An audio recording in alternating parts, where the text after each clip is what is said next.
اللہ الرحمن الرحیم۔ جیسا کہ آپ کو پتہ ہے کہ 9 مئی کا ایک واقعہ ہوا لاہور میں، پنڈی میں اور مختلف جگہ۔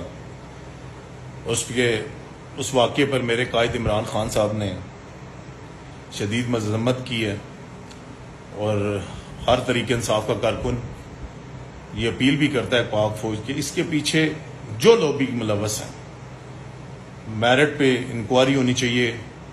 جو لوگ بھی ملوث ہیں، چاہے وہ تحریک انصاف کے ہیں چاہے وہ کوئی اور ہیں، ان کو سزا ملنی چاہیے، کیونکہ عمران خان صاحب نے پرامن احتجاج کا ہمیشہ کہا ہے۔ کبھی یہ نہیں کہا کہ کسی کے گھروں میں گھسو، کسی کا سامان توڑو اور اس پورے سسٹم کو تباہ کرو، کبھی یہ ہمیں نہیں کہا گیا، نہ ہدایت آئی۔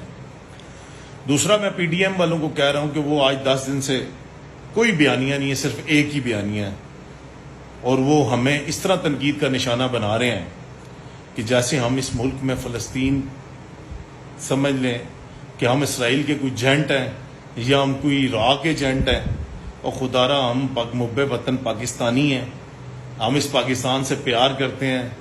آپ سیاست ضرور کرو، تنقید ضرور کرو، مگر غداری کی بھی انتہا ہوتی ہے۔ اپنے اقتدار کے لیے اس حد تک جانا، خدا را میں آپ کو کہتا ہوں اللہ سے ڈرے ہیں۔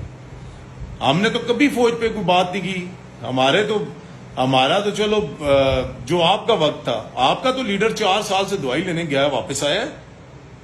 اس کی بیٹی کس طرح، مریم جو بی بی ہے، وہ کس طرح جلسوں پہ جرنیلوں پہ اور سابقہ آرمی چیف پہ تنقید کرتی تھی، ان کا والد کس طرح تنقید کرتا تھا، آصف علی زرداری کس طرح کرتا تھا۔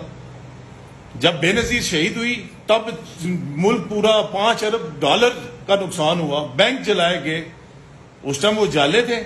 ہم غدار ہو گئے ہیں، خدا را ہوش کے ناخن لیں۔ میں آج بھی کہتا ہوں پورا پاکستان تحریک انصاف کی لیڈرشپ عمران خان کو چھوڑ جائے۔ عمران خان ایک عام کارکن کو بھی ٹکٹ دے گا تو عمران خان پھر بھی 2-2.5 شخصیت سے آئے گا، کیونکہ لوگوں کو سمجھ آ چکی ہے سب سے بڑی طاقت عوام کی ہے۔ سب سے پہلے میرے اللہ کی طاقت ہے، اور دوسری اللہ نے عوام کو طاقت دی ہے، اور عوام یہ سمجھ چکی ہے کہ عمران خان اس ملک سے پیار کرتا ہے۔ اتنے برے حالات ہونے کے باوجود وہ ملک چھوڑ کے نہیں گیا، وہ لاہور کے گھر میں بیٹھا ہوا ہے۔ اللہ کی مہربانی سے انشاءاللہ نہ وہ غدار ہے، نہ وہ کوئی چور ہے، نہ کوئی لٹیرا ہے، نہ اس نے ملک لوٹا ہے آپ کی طرح۔ وہ پھر آئے گا، صحیح اکثریت سے آئے گا، اور انشاءاللہ پاک فوج ہماری پہلے بھی تھی، آج بھی ہے، اور خون کے آخری قطرے تک ہم پاک فوج کے ساتھ ہیں۔ کل وقت آیا ملک پہ یا کس قوم پہ تو پاک فوج سے ایک قدم آگے بڑھ کے ہم انشاءاللہ قربانیاں دینے کو تیار ہیں۔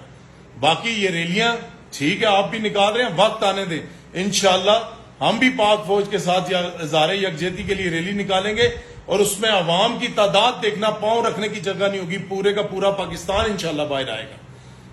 سب سے پہلے پاکستان، عمران خان زندہ باد، پاک فوج زندہ باد۔ بہت بہت شکریہ، السلام علیکم۔